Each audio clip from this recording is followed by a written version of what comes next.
es un modo de andar que hace camino hacia una finalidad, un objetivo, un más allá, un después de. Bueno, Freud estableció un modo de andar, que es la asociación libre del psicoanálisis. Salvando las distancias entre Freud y nosotros, pero sí creo que ese paradigma de un método para interpretar la realidad es lo que muchas veces pasa en las escuelas, en algunas instituciones. Se va, digamos, a las herramientas clásicas y se interpreta el problema desde ese lugar. Bueno, yo creo que el buscar incorporar en la zona la figura y el rol del acompañante terapéutico es incorporar una nueva herramienta para poder brindar al sufriente, al padeciente o al excluido una posibilidad de integrarlo, de acompañarlo, que no está, digamos, en este momento ni en las instituciones de salud ni en las instituciones educativas. Nuestra lucha es justamente reflexionar, hacer consciente la posibilidad de poder plantear el problema de otro lugar y agregar una nueva herramienta para poder dar soluciones y no aumentar el problema. Les voy a dejar un ratito con Susana para que le plantee un poco la parte histórica y comparta con ustedes su vivencia sobre el tema de acompañante, y después volvemos con algunas escenas que nos pueden ayudar de algunas series o películas.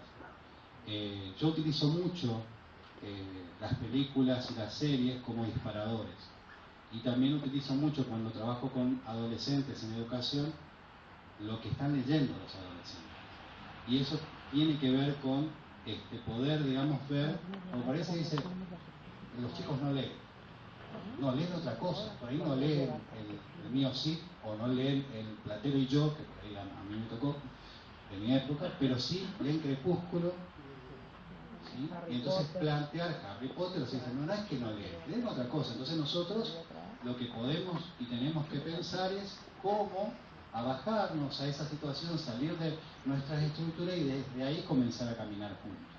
Pero no esperarlos, sino salir al encuentro. Bueno, los dejo con Susana un ratito, que ya se presente, y comparta un poco la idea histórica y haga una introducción de lo de acompañante terapeuta. Bueno, buen día. Como dijo Darío, yo soy docente, estoy trabajando actualmente en un CET, en un centro educativo terapéutico, en una escuela de educación especial, y soy una estudiante avanzada de la carrera de acompañante terapéutico. Si Dios quiere, nuestra promoción va a ser la primera promoción, digamos, de acompañante terapéutico. Un poquito contarles cómo surge la figura del acompañante terapéutico en la Argentina. Más o menos hacia la década, fines de la década del 60, después de la Segunda Guerra Mundial, con el surgimiento de los hospitales de día, surge como una nueva conceptualización de lo que era el enfermo, digamos. Que coincide también con la antipsiquiatría, con esta idea de en contra de lo que era el encierro, considerar al enfermo mental, digamos, como una persona que estaba sufriendo, y en contra del encierro, de la idea de marginación. Surge aproximadamente hacia los fines de los años 60 un grupo de psicólogos jóvenes, entre los que se encuentra el doctor Eduardo Calina como precursor, digamos, que empezó a trabajar más o menos hacia el año 62 con un paciente alcohólico. Incorporó la figura al que él denominó en un principio el amigo calificado. O sea, no lo llamó él acompañante terapéutico, sino lo llamó el amigo calificado, resaltando justamente este valor terapéutico sobre la amistad, o sea, resaltando que existía ya un rol preexistente, pero no el rol que el paciente quería que tuviera, digamos. Este amigo calificado era el que lo iba a acompañar en la vivencia cotidiana, digamos. Y fue muy eficiente, digamos, el trabajo con este amigo calificado. Continuó el doctor Calina armando sus grupos de acompañantes terapéuticos, no solamente en grupos de adicciones, sino en distintas patologías. También está coincidiendo con más o menos la misma época el doctor García Badaraco, que en ese entonces era jefe del Hospital Borda.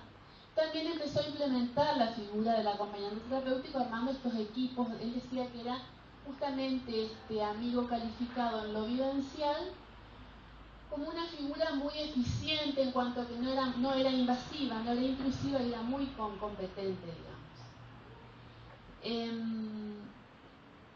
Poco a poco se fue, digamos, sistematizando la tarea del acompañante en la medida en que fueron incluyéndose en las instituciones y también fueron demandando los distintos psicólogos, digamos, esta figura. También coincidía mucho con, en la época, digamos, remontémonos más o menos hacia los años 60, muchas familias de clase alta, adinerada, que no querían que su familiar estuviera internado, ya sea por motivos de prejuicio, por motivos sociales, que supieran que está internado en una institución. Entonces requerían una internación, como una especie de internación domiciliaria, y pedían la figura del acompañante. Pero en este caso es como que estaba muy poco diferenciada con el rol del terapeuta. Entonces como que se fue pidiendo esta figura del acompañante terapéutico. Justamente es esto, ¿quién es el acompañante terapéutico? Es un agente de salud que no va a trabajar en forma aislada, como decía Darío. El acompañante terapéutico nunca trabaja en forma aislada, siempre se trabaja con un equipo interdisciplinario. O sea, va a trabajar en lo vivencial, con ese paciente que en aquel entonces fue un paciente alcohólico, pero que hoy en día, como dice Darío, la realidad demanda que no solamente se incluyan o que se requieran la presencia del acompañante en distintos tipos de patologías, con pacientes psicóticos, donde implica mucho esto de poner el cuerpo, estar en lo vivencial. Yo por ahí les voy a contar así algunas anécdotas que me parece que son como más ilustrativas, lo que yo por ahí muchas veces veo en el lugar donde yo trabajo y donde es justamente necesaria la figura del rol del acompañante. Como les decía, como disparador, ¿vieron Pachadán ustedes? Bueno, hay una parte. La película con Roy Williams. Ah, Pachadán. La clase de médico payaso.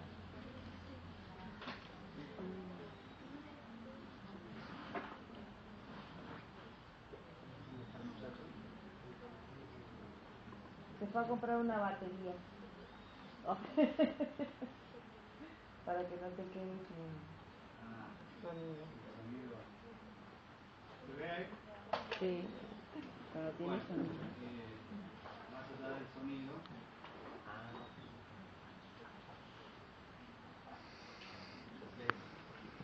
¿Ustedes recuerdan esta parte? No. ¿No? Bueno, él o sea, la vida de...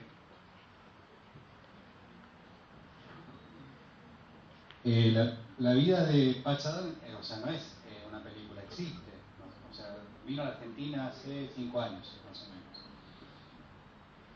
El compañero de cuarto no puede ir al baño, ese es el problema. ¿Está?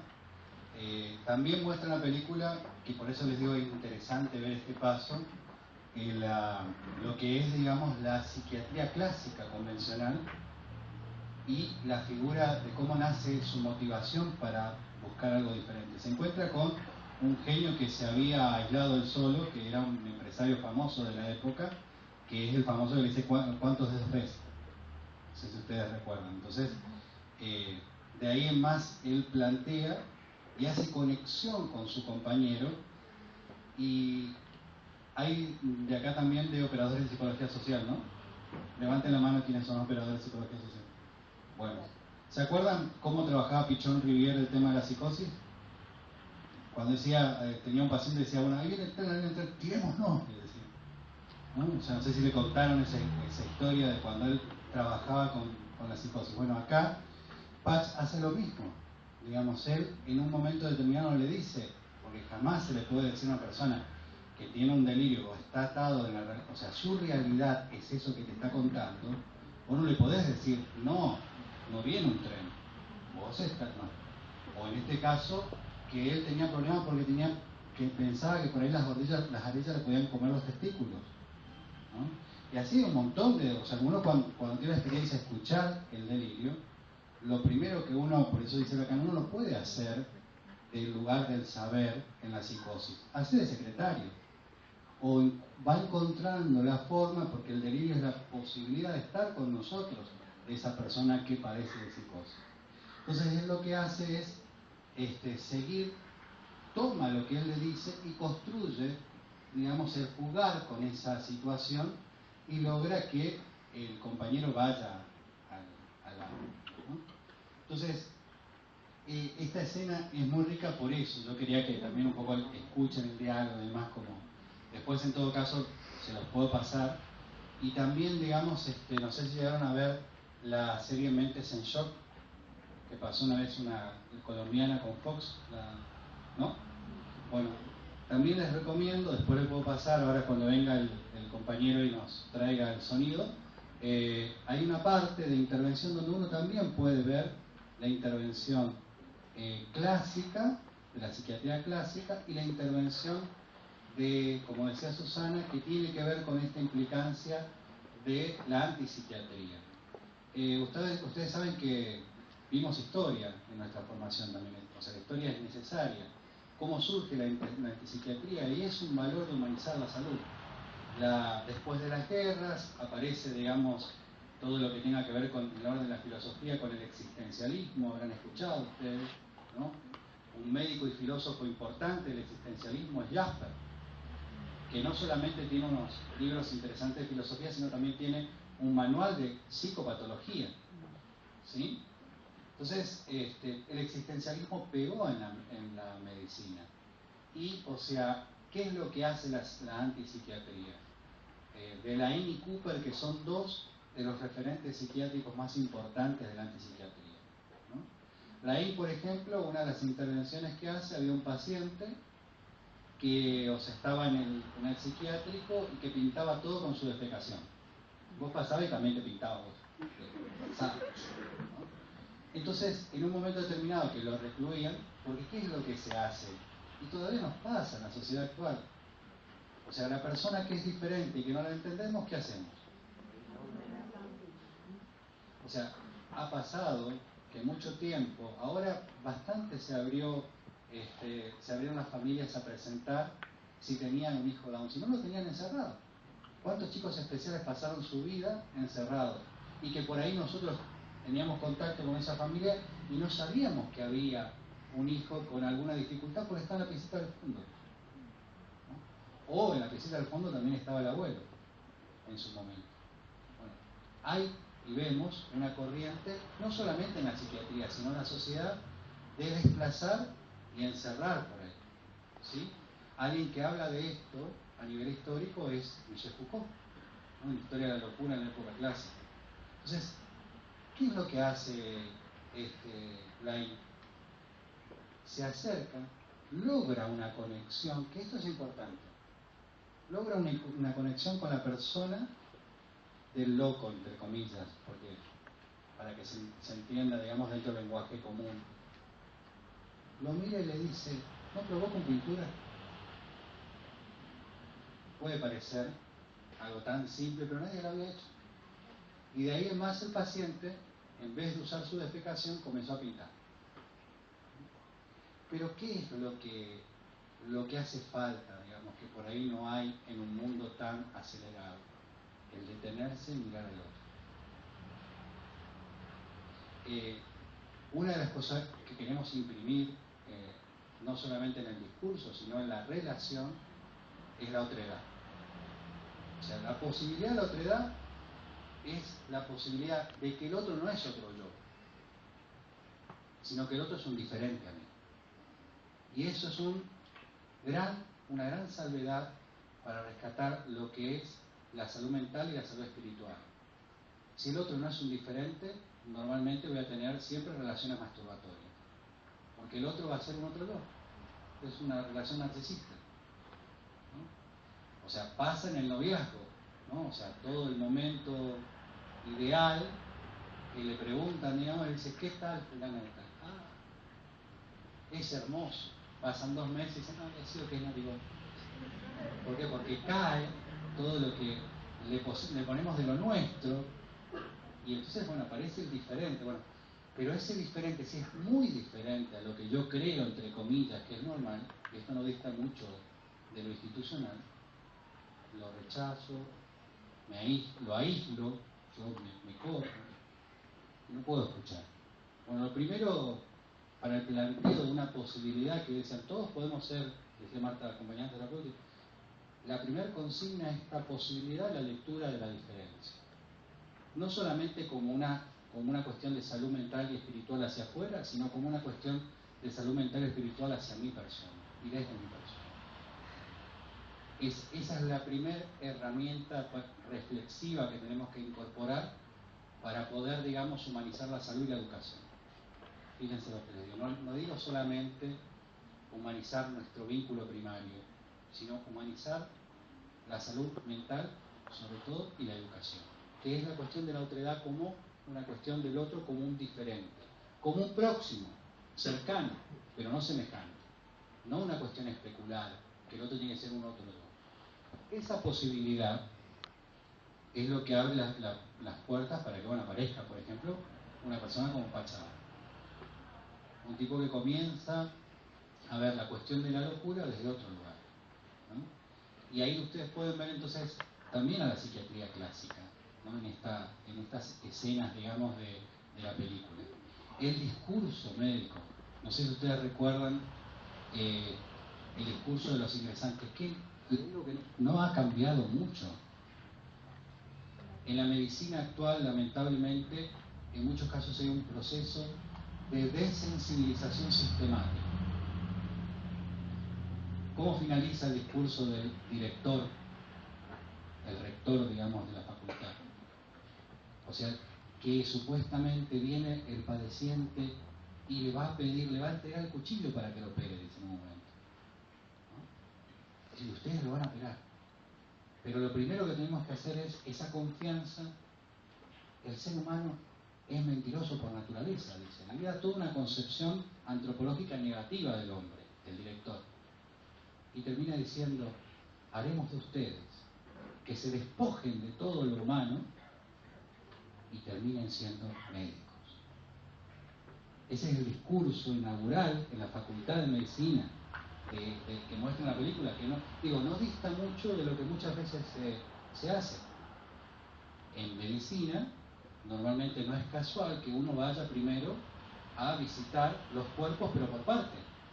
Vaya a la morgue y entonces se encuentre con una cabeza, con una oreja, con un hígado, ¿no? Y fíjense que no es casual que también hace mucho tiempo que dejamos de tener una formación universitaria. Tenemos una formación diversitaria. ¿Cómo es la medicina? Primero te enseñan que en realidad no es una persona a la que vas a atender, es una patología en un sector del cuerpo, una parte. Y cuando uno comienza a querer eso y relacionarse con las partes del cuerpo, tenemos a los médicos que en realidad cuando vos vas y le preguntás algo, te hablan en tan difícil que salís entendiendo menos de lo que fuiste a preguntar. ¿Pero por qué? Porque no hay una relación empática, no hay una relación humana. Pasa en la medicina y en muchos casos pasa también en la educación. Bueno, el principio de la posibilidad del cambio pasa por aquello que es obvio. Somos humanos, las relaciones tienen que humanizarse y la posibilidad de poder hacer una conexión es poner el cuerpo. O sea, ninguna persona que elija ser acompañante terapéutico va a poder aislar su cuerpo todo de esa cuestión. Se pone el cuerpo. Y, o sea, por eso es que uno también trabaja su persona en su terapia. ¿sí? Ya sea como psicopedagoga, ya sea como psicólogo, ya sea como acompañante terapéutico, cuando uno se relaciona con el otro y el otro tiene alguna cuestión que sufre, bueno, algo del otro hace resonancia en nosotros. Por eso también vamos trabajando no solamente en cuestiones conceptuales, sino en cuestiones de nuestra subjetividad. Porque en la medida que vamos repasando y reviendo nuestra historia, vamos soltando nuestra historia y eso nos posibilita escuchar y ver otras cosas. Mientras veo si se soluciona el tema del sonido, les paso con Susana. Por ahí se me ocurría, ilustrando lo que decía Darío, contarles un poquito un caso de un alumno mío. Yo tengo un grupo, trabajo con otra docente, con un grupo de 9 adolescentes, entre 15 y 18 años, con distintas patologías, pero síndrome de Down, con un trastorno profundo. Trabajamos en grupo. En ese grupo tenemos 2 chicos que tienen cuadros psicóticos, o sea, tienen síndrome de Down y al mismo tiempo son psicóticos. ¿Qué pasa, por ejemplo, en el caso de Marisita? Nosotros planificamos las actividades, o sea, es como que ahí muchas veces tenemos que esto de poner el cuerpo. Marisita tiene por momentos, digamos, ataques de llanto, mucha angustia, sobre todo cuando ella se tiene que ir al baño. O sea, ella se va al baño, te avisa, y realmente terrible los ataques que tiene, se tira al suelo, es realmente unos llantos impresionantes. La mamá ya se fue a todos los médicos le dicen que ella orgánicamente no tiene nada. En un principio le habían dicho que tenía una infección urinaria, pero es todo parte de su cuadro psicótico, es en el momento que ella tiene que ir al baño. Cuando nosotros estamos trabajando, Marisita ya llegó, digamos, a un vínculo conmigo y ella Chana me dice, Chana, yo no soy Susana, pero yo soy Chana, entonces me dice, Chana, yo tengo que dejar de hacer todo lo que esté haciendo en ese momento, porque si no ella en ese momento se brota. Yo tengo que acompañarla al baño. Todos ya la conocen en la escuela, digamos. Es acompañarla, ir al baño, contenerla, porque si no es realmente una crisis impresionante. Y es esto simplemente, es acompañarla, abrazarla en ese momento, porque es un llanto impresionante, digamos. Es Chana, y por ejemplo, y muchas veces no está Chana pero se desborda, y es esto, digamos, es correrse, con respecto a lo que decía Darío, correrme en ese instante de rol de docente, digamos, y simplemente asistirla. Yo no tengo que decir nada en ese momento, estar con ella y estar con ella en el momento que se va al baño y tranquilizarla, y después ella sigue otra vez con las actividades, digamos. Es esto del acompañamiento, es esto de poner el cuerpo. En el caso de Joel, tiene 17 años, pasó por todas las instancias en el colegio. En la escuela tenemos el SED y tenemos la parte de escolaridad, digamos. Desde chiquitito él va a la escuela. Ya pasó por todos los niveles, digamos, y cuando él llegó, cuando más o menos tuvo 14 años, tuvo su primer brote psicótico, digamos. Y esto de que decía Darío del no. O sea, muchas de las maestras sin saber, porque nosotros estamos formadas con una formación docente, sin saber, dentro de una institución vos tenés que respetar un horario de recreo, un horario de hora pedagógica, un horario de, un horario de actividad. O sea, tenés que seguir una estructura, porque estás incluido dentro de una institución. Bueno, Joel, por ejemplo, cuando se brotó, muchas de las maestras que fueron sus maestras terminaron mordidas. ¿Por qué? Les voy a contar por qué. Cuando le decían a Joel que no, por ejemplo, Joel, no tenés que hacer esto. Joel, entonces él, cuando ya pone su cara así, nosotros porque ya lo conocemos mucho, ponete lejos, porque él es un perro y te va a morder y te va a arrancar el brazo. No tenés que, con el psicótico, no tenés que ponerte con esta cuestión del Joel, no hagas eso. Entonces, cuando Joel está así, claro, lógicamente terminó en el set. Él tiene un nivel, un retraso mental moderado, pero no puede estar incluido en un grupo, porque la maestra va a decir, claro, bueno, ahora ¿qué hacemos en la escuela? Bueno, ahora vamos a pintar, ahora vamos a trabajar en esto. Y si él no quiere hacer eso, tenemos que respetar sus tiempos. Pero nosotros, ahora que tenemos un cierto conocimiento, sabemos estas cuestiones, digamos. O por ejemplo, hay momentos en que Joel, él entró estos últimos años en la comparsa, y está como muy motivado con esto de que entró en la comparsa y estaba muy contento. Entonces, tratamos de trabajar desde los intereses de él. A él le gusta la música, baila súper bien. Entonces, cuando por ejemplo él tiene su momento que te llama, Andrea, vení, Andrea, dejar todo lo que está haciendo, que nosotros sabemos, porque ya lo conocemos, dentro de lo que es la psicosis no podés implementar esto, no yo. Andrea tiene que dejar el grupo, me quedaré yo a cargo del grupo, y Andrea tiene que hacer todo el acting. Esto le dice Darío, esto es poner el cuerpo. Hacer el acting, yo venía caminando y venía bailando, y vos, Andrea, venía.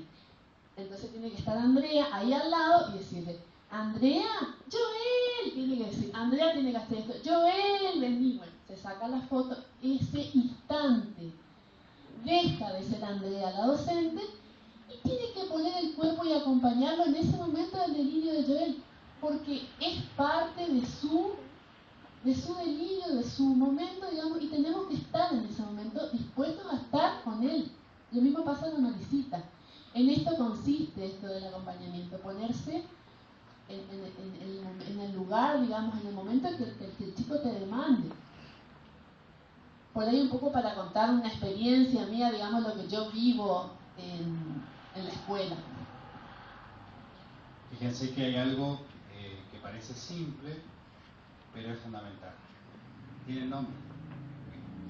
¿Sí? Esto ya es una diferencia. No es el paciente de la cama 34, no es el HIV, no es el padecimiento, no es el diagnóstico, no es el psicótico que está allá, sino es Juan, Pedro. O sea, el primer acto de humanización, que fíjense a veces pasa en la educación, uno es un número. No es un nombre y un apellido, una historia. El primer acto, o sea, es vincularse con la persona del otro. Quizás el más importante es la relación con el nombre, que tenga nombre.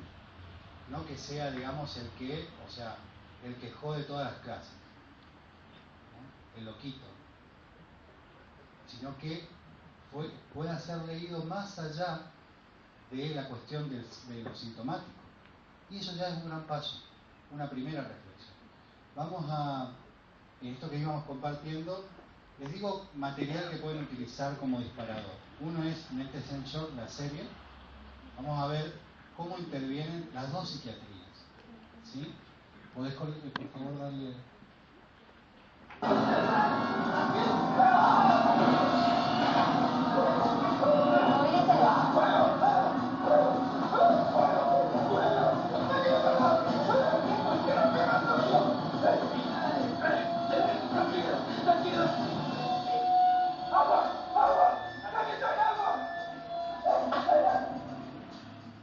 No hay fuego. Psiquiatría clásica.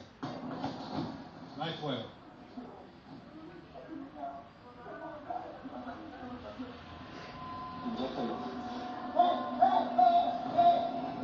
Chaleco medicamentoso.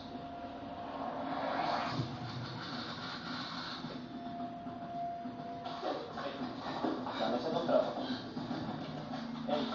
Dame ese contrato. Dame eso.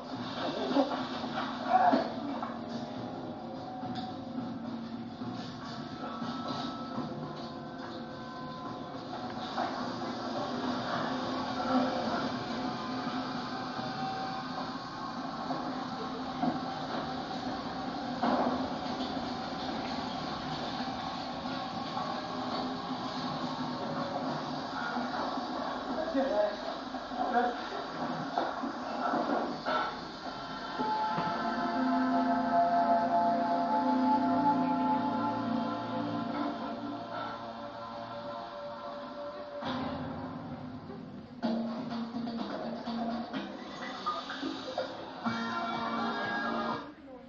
les paso el otro que no pudimos escuchar.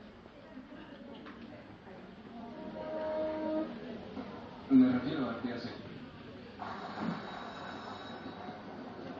2 años. Creí que tendríamos más contacto.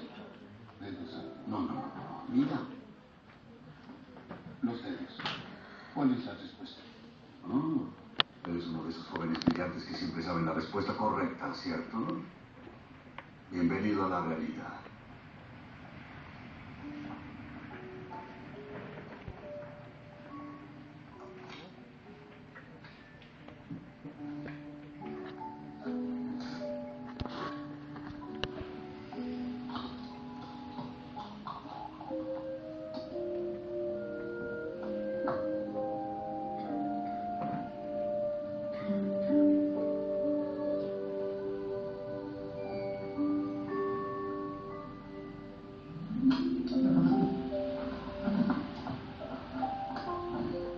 ¿Cuántos dedos son? Hay 4 dedos. No. Mírame. ¿Qué? Te enfocas en el problema. Si enfocas el problema, no puedes ver la solución. No enfoques el problema. Venme a mí. ¿Cuántos dedos ves? No, ve más allá de los dedos. ¿Cuántos ves ahora?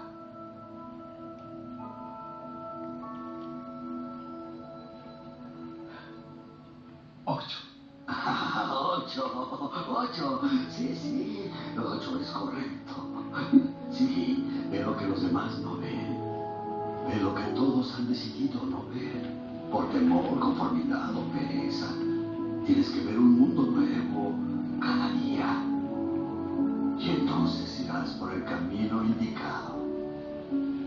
Si no hubieras visto en mí algo más que locura y un viejo amargado, en primer lugar no habrías venido.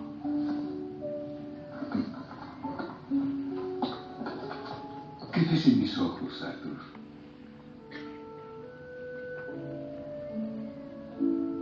Preparaste mi vaso. Nos veremos luego. Archie.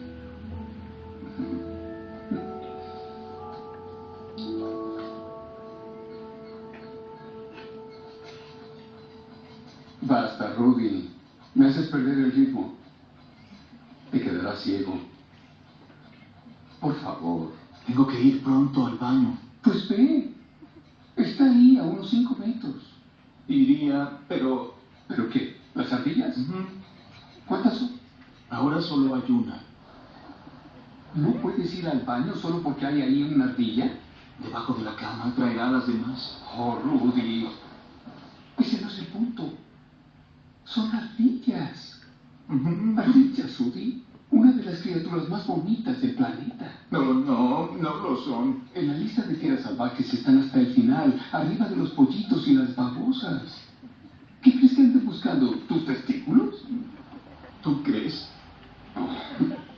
Ya, ve. No te muevas. ¿Qué? No te muevas. Hay otra. Está al pie de tu cama, en la barandilla.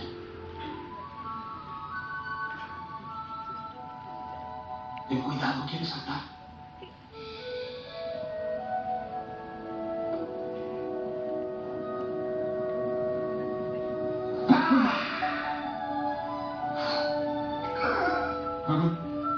¡Allá hay otra! ¡En la cama!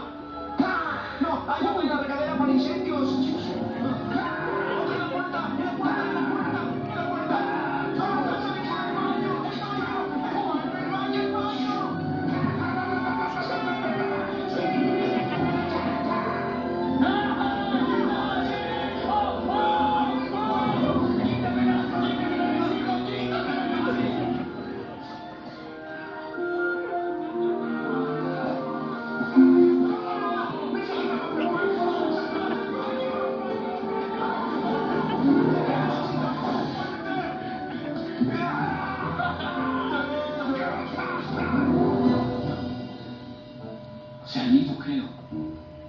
podrás ir al baño, Rudy. Ahora. No, es peligroso. No. Si es que tienes esto. Una bazooka. Sí. Cárgala. ¡Fuego!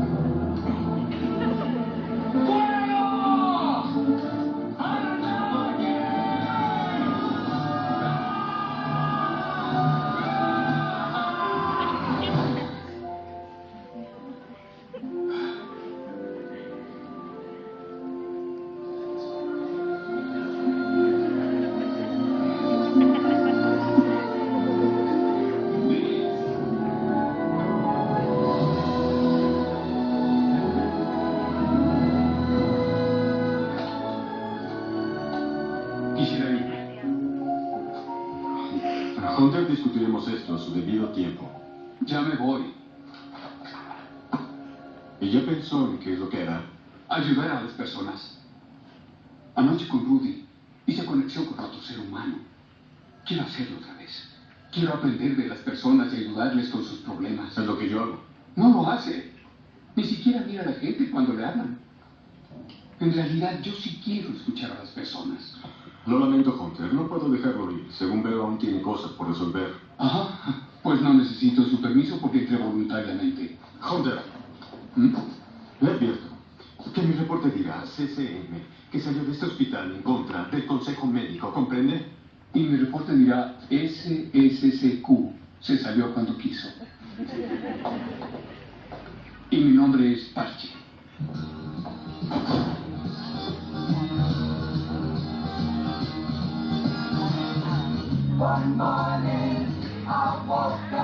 Dos años después.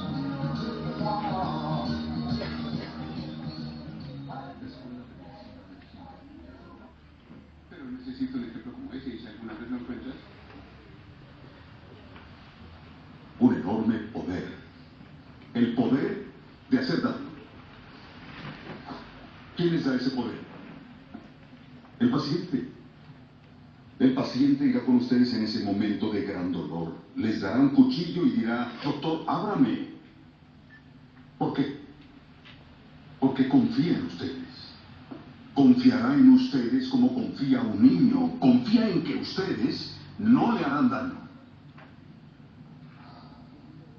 Lo triste es que el ser humano no es digno de confianza. Es de humano cerrar, hacer todo rápido, decir mentiras, cansarse, cometer errores. Ningún paciente racional debería confiar en un ser humano, y no se lo permitiremos. Es nuestra misión sacar rigurosa y duramente toda esa humanidad que hay en ustedes y convertirlo en algo mejor. Los convertiremos en doctores a todos ustedes.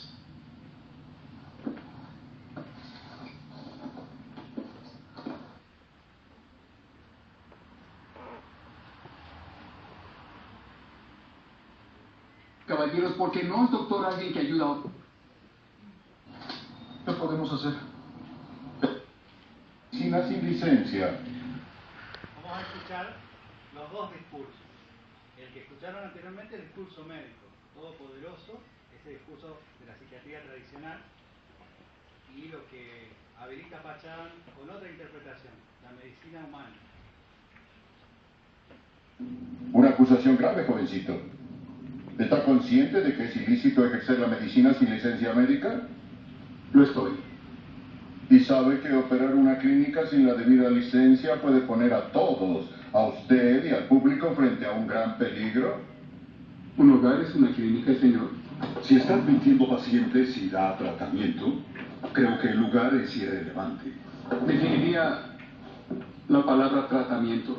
Sí, tratamiento se define como el cuidado de un paciente que busca atención médica. ¿Ha estado tratando pacientes, señora? Señor, vivo con gente que viene y va como le place y les ofrezco toda la ayuda que pueda. Señor Adams, ¿ha estado o no tratando pacientes en su rancho? Todo aquel que viene al rancho es un paciente, sí. Y cada persona que viene al rancho también es doctor. ¿Perdón? Cada persona que viene al rancho es porque necesita de cierta ayuda física o mental. Son pacientes. Pero también cada persona que viene al rancho está a cargo de cuidar de alguien más, ya sea cocinándoles, limpiándolos o por la simple tarea de escuchar. Eso los convierte en doctores. Uso ese término ampliamente, caballeros, porque no es doctor alguien que ayuda a otra persona. Cuando el término doctor es usado con tanta reverencia como, oh, por aquí, doctor Smith, o disculpe, doctor Jones, qué increíbles plantillas, o perdone, doctor Patterson, pero su flatulencia no tiene olor. ¿En qué momento de la historia un doctor se convierte más en un amigo confiable y cariñoso que visita y trata a los enfermos? Ahora me preguntan si hay que sido la medicina. Pues si eso significa abrirle las puertas al necesitado, a los que sufren. Cuidarlos, ponerles una toalla fría hasta que se les baje la fiebre, oírlos. Si eso es ejercer la medicina y es tratar a un paciente, soy culpable, señor. ¿Ha considerado las repercusiones de sus actos? ¿Qué tal si hubiera muerto alguien? ¿Qué hay de malo en la muerte, señor? ¿A qué le tenemos tanto miedo? ¿Por qué no tratar la muerte con cierta humanidad, dignidad y decencia, y Dios perdona hasta con humor? La muerte no es un enemigo. Si peleamos contra el mal, peleamos contra el más terrible de todos, la indiferencia. He estado en sus escuelas y escuchado discursos de no involucrarse y distancia profesional. Involucrarse es inevitable, señor. Todo ser humano tiene un impacto sobre otro. ¿Por qué no queremos eso en la relación paciente-doctor? Escuché sus enseñanzas y están equivocadas. Un doctor tiene la misión no solo de prevenir la muerte, sino también de mejorar la calidad de vida. Si tratan una enfermedad, ganan o pierden. Si tratan a una persona, les garantizo que siempre ganarán, sin importar las consecuencias. Ahora aquí está lleno de estudiantes de medicina. No se dejen anestesiar, que no los aparten del milagro de la vida. Siempre vivan respetando el glorioso mecanismo del cuerpo humano, que sea esa la meta de sus estudios y no las calificaciones que no les dan idea de la clase de doctor que podrían ser. Señor Adams, Y diríjase no al esperen consejo. demasiado tiempo para recuperar su humanidad. Usen sus habilidades de entrevistador. Hablen con extraños, con sus amigos, a números equivocados, con todos. Señor Adams. Y cultiven amistad con esas increíbles personas que están paradas al fondo, enfermeras que pueden enseñarles. Tratan con personas día a día, viven entre sangre y porquería. Tienen un gran conocimiento, igual que los profesores que respetan. Aquellos que no están muertos del corazón, muestren su compasión, dejen que se vuelva Señor contagioso. Adams, le ordeno que se dirija al consejo. Señor, yo quiero ser doctor con todo mi corazón. Bueno, dejo el final para otro momento.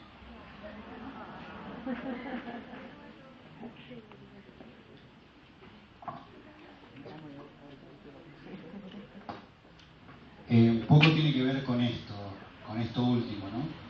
Que no nos anestesien. Quizás si ustedes me preguntan cuál es el fundamento central de formarse para acompañante terapéutico. Primero es que, no nos anestesian.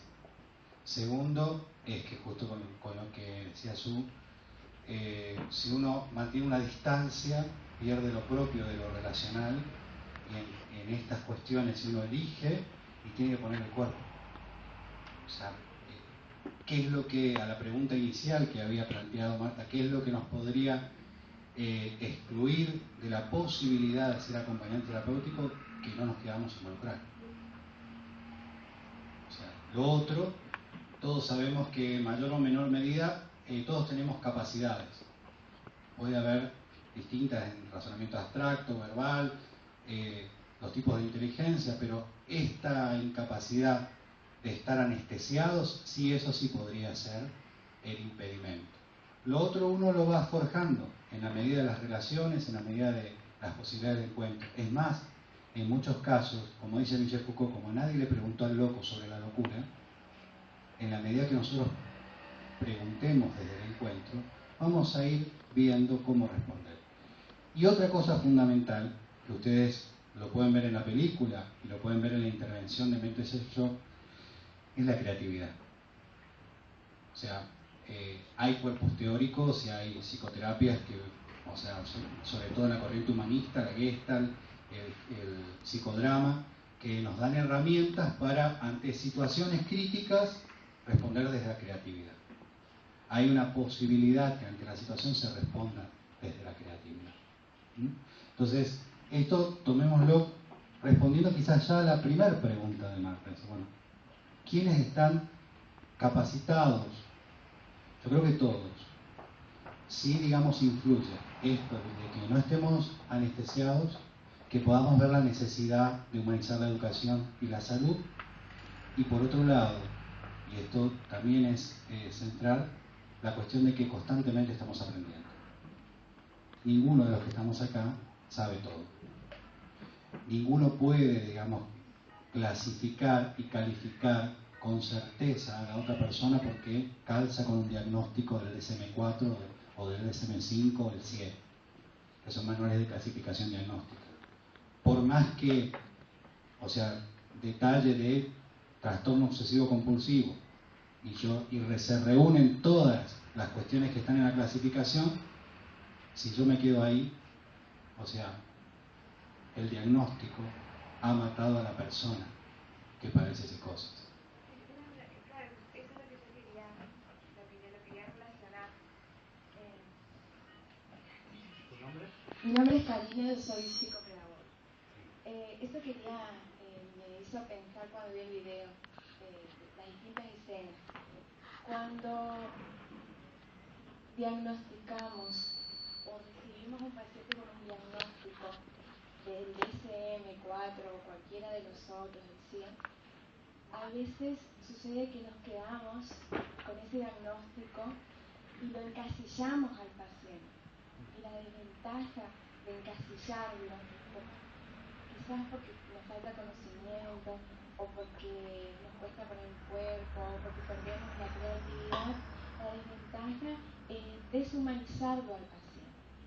Perdemos de vista la observación, perdemos de vista que es otra persona con características y habilidades importantes. Eso es lo que muestra la película. Eso es lo que nos pasa a veces cuando tenemos un diagnóstico y nos quedamos en este diagnóstico y trabajamos en base a ese diagnóstico. Deshumanizarlo al paciente. Es lo que vemos acá en la quinta escena. Supongo que también en el recorrido formativo habrán leído a Alicia Fernández, ¿sí? Es Bastante. la maestra de la psicopedagogía. Bueno, fíjense que una de las cosas que ella cambia, que yo lo tomo en mi tesis también porque me encantó, es la idea de aprendiente y enseñante. Porque la idea del alumno, o sea, traslademos esto mismo de salud al área de educación. En muchos casos el alumno ha matado a la persona del alumno. En muchos casos el alumno ha matado a la persona del alumno. Primero porque alumno quiere decir sin luz. ¿Sí? Por eso es que se utiliza, viene toda esta cuestión que decíamos de, ustedes saben cómo nace la escuela, habrán leído también esa parte, en donde todo lo que tenía que ver con la revolución industrial, por eso es importante la historia también, el hacer cuestiones ya no artesanales sino en serie, lleva consigo esta impronta de también hacer un colegio en serie, con gente que salga tipo los chorizos, en serie, o sea, igualar. Y la figura del alumno conllevaba que uno tenía la luz y el otro venía apagado, entonces lo enchufaba a 220 y el poquito se prendía, digamos, de golpe aparecía la luz. Y Alicia Fernández lo que plantea justamente es una dinámica entre el aprendiente y el enseñante. De ese encuentro aparece el aprendizaje y mutuamente aprendemos del encuentro. No es que uno tiene, porque, o sea, destituir el lugar de, no es un adiestramiento, no es una generación dogmática de conocimiento, no, justamente lo importante es la reflexión. Y en muchos casos en la salud y en la educación, el diagnóstico o el número o la idea de alumno ha matado a la figura de la persona. Parece mentira, pero lo que nos transmite el mensaje justamente es ir más allá del diagnóstico. En todo caso, ir al encuentro primero de la persona y después del diagnóstico. En una parte, cuando están haciendo el recorrido, o sea, no se percatan. Hablan del sufrimiento y la posibilidad de que le puedan amputar una pierna, por ejemplo. Pasan los alumnos con con el docente y ustedes ven la cara de miedo de la persona. Nadie pensó en una persona, ¿cómo? O sea, y por ahí él pregunta, ¿su nombre cuál es? Nadie le preguntó el nombre. Y nadie se pone en el lugar del otro. Bueno, recordemos esto. Michel Foucault dice, no hay afirmaciones inocentes. No hay afirmaciones inocentes. Detrás de toda afirmación hay una visión del hombre, hay una filosofía, hay una metodología, hay una epistemología. No hay afirmaciones inocentes. Toda afirmación conlleva algo. Entonces, cuando, por ejemplo, en la trama del poder, uno puede acceder a un tratamiento porque se va a OSDE y entonces saca el manual de DSM-4, DSM-5 y ve dónde te instala para darte la cantidad de tratamiento, y si no puede configurar desde ese lugar, o sea, vos dejás de ser persona, ¿sí? Dejás de ser paciente, pasás a ser parte de ese manual, un número en una ficha, y por ese número sí podés tener tratamiento. No importa lo que vos padeces, tiene que estar ahí. Y si no, si lo que vos estás sufriendo no está, te tiene que encontrar ahí. Le damos del 5 y del 6, hacemos acá y ahí tenés el tratamiento. Esto justamente es lo que tiene que ver con la trama del poder, de hablar de la salud y la enfermedad desde un lugar ajeno a la persona. Establecer una cuestión de igualdad que no nos permite en todo caso encontrarnos con la persona del paciente. Hay algo muy interesante que decía Camilo de Leslie, en esa época es o sea, Los Camilos es una obra que en la Argentina fueron los primeros que comenzaron a trabajar con personas que padecían SIDA. Y él decía, todos tenemos una herida y un poder de sanación. Cuando nos encontramos, mutuamente nos sanamos. Todos tenemos una herida y un poder de sanación. Cuando nos encontramos, mutuamente nos sanamos.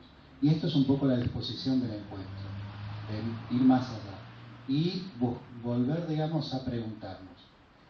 Lo cual involucra que ni siquiera mi afirmación ustedes la acepten como tal, sino que puedan cuestionarlo y ver más allá. Pero sí por lo menos generar la cuestión de problematizar, ver por qué se afirma esto, por qué se dice esto. Y, o sea, nos van a querer por ahí formar también en un estilo, van a decir, bueno, a mí me ha pasado, seguro que a ustedes le habrá pasado. ¿Vos qué sos? ¿Psicoanalista? ¿Gestáltico? ¿Bayanián? ¿Qué sos vos? Y como no me pueden ubicar, no soy, ¿no? Porque también vamos a ver que hay como una comunidad, ustedes habrán leído también a Thomas Kuhn, ¿sí? La cuestión del paradigma. Bueno, la comunidad científica tiene que estar presente como para afirmar que lo tuyo es científico o que vos estás en algún lugar. Y a veces vale más estar en una comunidad científica que lo que vos hacés, si lo haces bien o no. Pero estás avalado. Ahí está tu padre, Freud, que te dio la bendición, entonces, ¿no? Los que no tenemos padre, bueno, estamos ahí con esto de... Pero tiene que ver con esto, ¿no? De poder ir más allá de nuestros ídolos quizás. Está bien, el aporte de Freud fue fantástico, pero si Freud seguía vivo, seguiría aportando al cuerpo teórico nuevas cosas, porque tenía la facultad de cuestionarse a sí mismo. Y por eso, digamos, si ustedes ven, hay un Freud antes de 1920 y hay un Freud después de 1920. Entonces, eso es lo que no tomamos.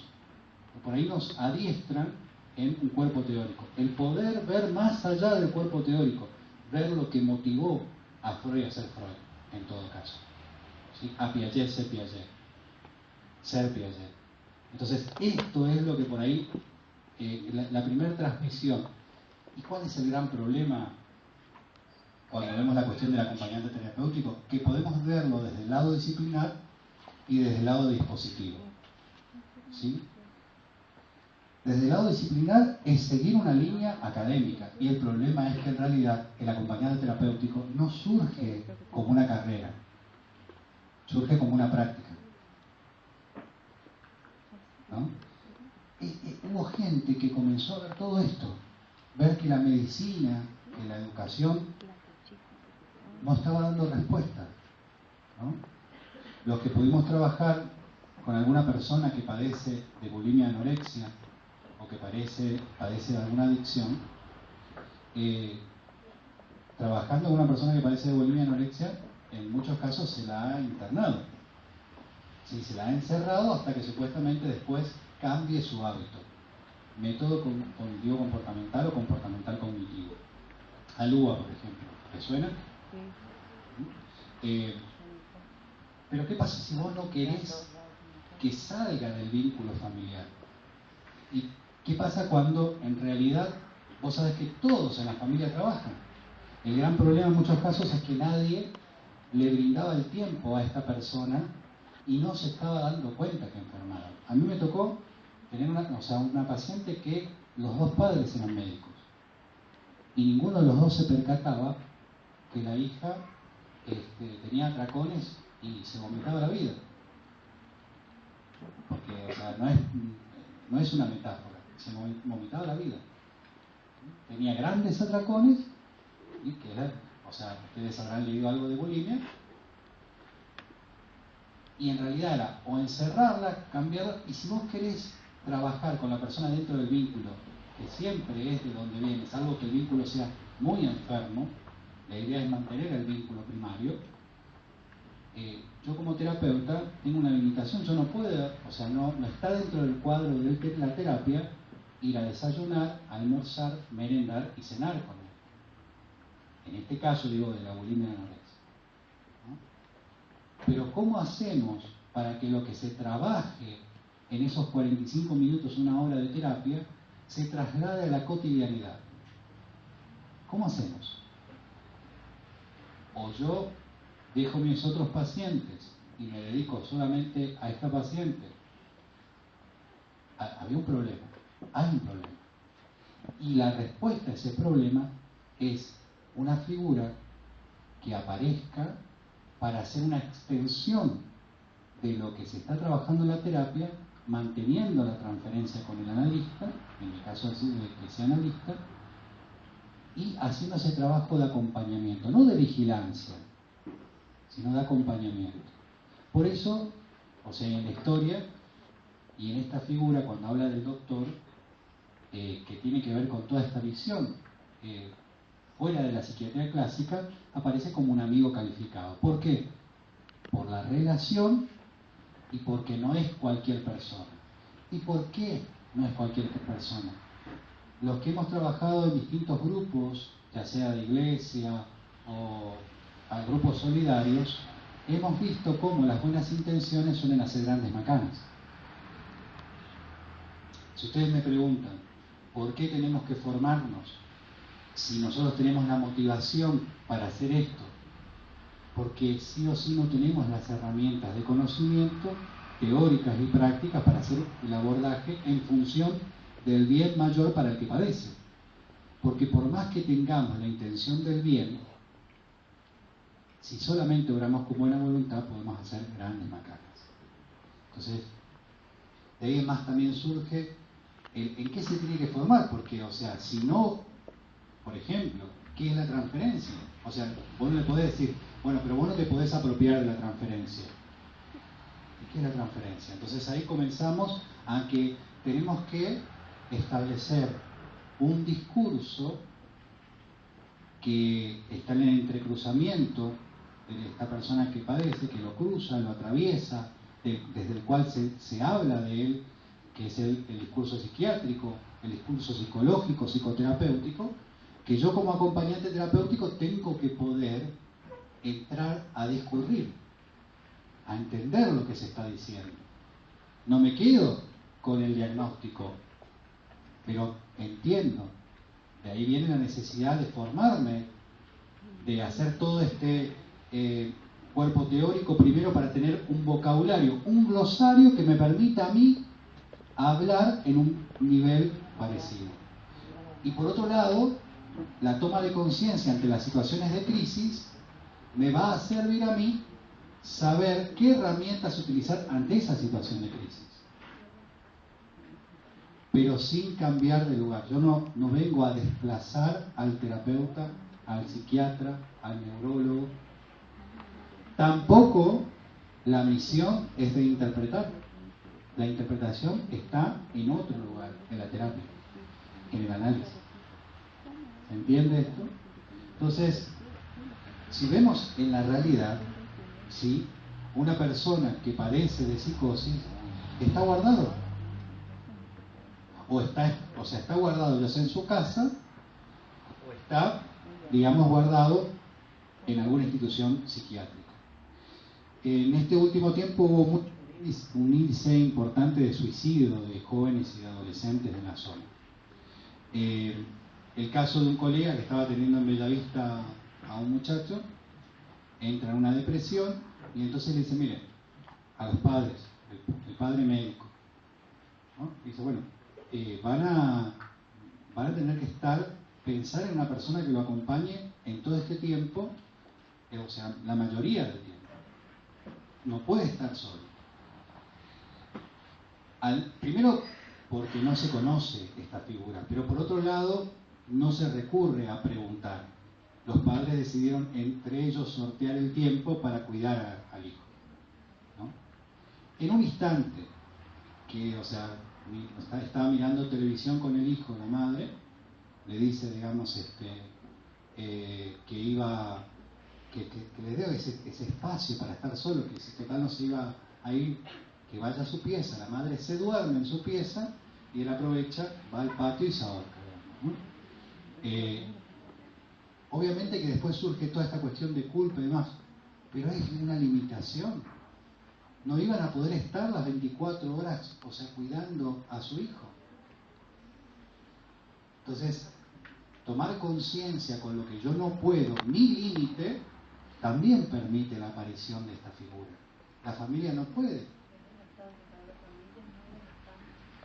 Ya que trabajo con estos chicos, por ejemplo, me doy cuenta que muchas de estas mamás están muy desbordadas, no tienen ese tiempo, digamos, de decir, bueno, y son mamás como muy entregadas, claro, como dice Darío, o sea, dedican todo el tiempo a ese hijo enfermo, pero es también una demanda. ¿Quiénes demandan la figura del acompañante? Justamente los terapeutas. Son los terapeutas los que tienen que empezar a pedir, digamos, que existe esta figura, pero es muy cansador, digamos. Y nunca trabajar, como dice Darío, nunca el acompañante terapéutico trabaja en forma aislada, cortándose, bueno, yo voy a hacer esto, no.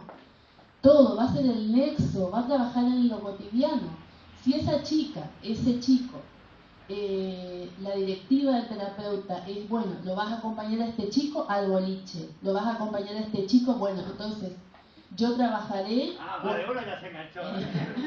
4 horas, salgo yo, por eso se trabaja en equipos de acompañamiento terapéutico. Entonces salgo yo, viene mi compañero, y todo lo que acontece, todo lo que le va a pasar a ese chico, después le toca ir a la escuela, bueno, lo acompañaré. Pero para eso, como dice Darío, está esto de lo vincular, tratar de fundamental y básico esto de que tenga un vínculo. Al principio me va a mirar re feo, ¿quién es este? Claro, pero después tratar de establecer ese vínculo. La escucha es muy importante la escucha. Y después todo, registrar todo lo que el terapeuta me pida y contarle todo al terapeuta. Yo no voy, como acompañante terapéutico, no voy a interpretar absolutamente nada, porque yo no estoy formada para eso están los psicólogos. Yo soy la que acompaño en el vivenciar de todos los días a ese paciente. Esa es mi función, digamos, y registrar todo lo que el terapeuta me pida, digamos. Siempre con una directiva. Nunca me puedo cortar solo yo como acompañante, digamos. Siempre se trabaja en equipos de acompañantes.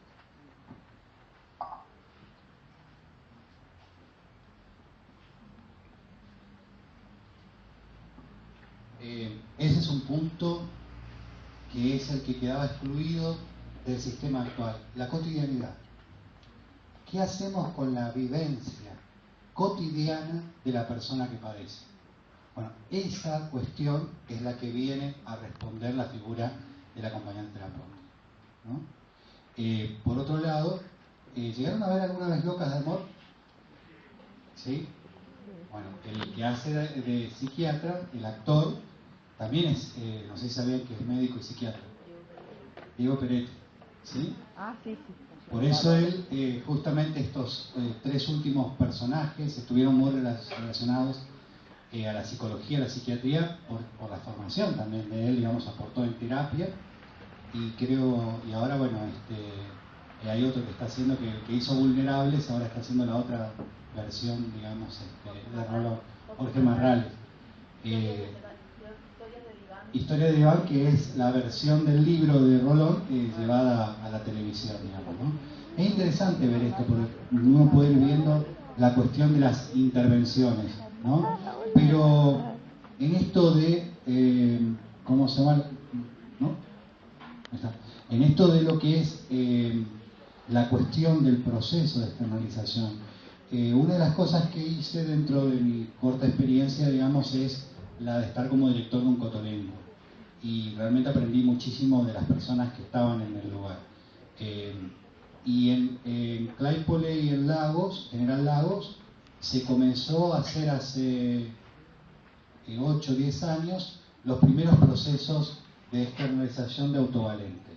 No sé si escucharon alguna vez el término, que los cotolengos como filosofía tenían cuestiones muy similares a los cronicarios.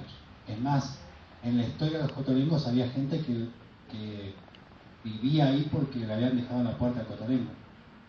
En Buenos Aires, Claypole tenía mucho de esto. Y también en el imaginario social había gente que no iba al cotolengo porque pensaba que iban a estar todas las personas desfiguradas, los monstruos iban a estar ahí. Vieron que el imaginario es muy fuerte, a veces antes de ir a un lugar, primero creemos que es así, por eso ya no vamos, ¿no? Esta cuestión era que la mayoría moría en el cotolengo. Y se le ocurrió, digamos, a una persona conectándose con digamos, gente de una asociación canadiense. Hay un libro muy bueno que se llama Son o se hacen, se los recomiendo, es de un psiquiatra y un psicólogo argentino que están trabajando en estas cuestiones de la externalización. Y se eligió, como vamos a ver ahora en el tema de Locos de Amor, 5 personas del cotolengo para que convivan y comiencen a vivir como pequeña comunidad en un departamento, ¿no? Y ahí, ¿quiénes, dentro, además de todo el proceso del equipo técnico, los que mayor incidencia tuvieron en todo el proceso de adaptación social, porque tenían que pagar la luz, comprar la comida, todo, ellos solitos, digamos, ¿no? Entonces, el proceso trabajaron conjuntamente el acompañante terapéutico y el terapista ocupacional.